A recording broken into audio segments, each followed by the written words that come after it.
Already Bharat मधुमेहाची राजधानी बनलेला आहे. म्हणजे जर का साखर पूर्ण आपण जीवनपद्धतीनं पूर्णपणे काढून टाकली तर चालू शकतं. प्रत्येक पेशंटला काय वाटतं, गोळी खाल्ली साखर कमी झाली याचा अर्थ माझ्या शरीरातली साखर काय झाली, निघून गेली. असं बिलकुल होत नाही. याची सुरुवात कधी होते माहिती आहे का, पहिल्या वर्षीचा जो मुलाचा वाढदिवस होतो आणि आतापर्यंत जे गोंडसपणे सांभाळलेल्या बाळाला जेव्हा पहिला केकचा तुकडा भरवला जातो तिथून या आजारांची सुरुवात होते.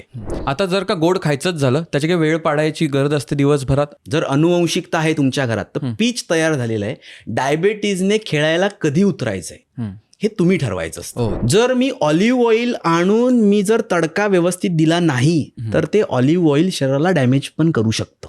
ओके. 1% HbA1c वाढली तर त्या व्यक्तीला हार्ट अटॅक यायचे चान्सेस 13% वाढले. लाईफस्टाईलमध्ये 3 मेजर गोष्टी असतात, आहार, विहार आणि विचार. या 3 गोष्टी जर सांभाळता आल्या तर डायबिटीजला आपण काही हात दूर ठेवू शकतो स्वतःपासून.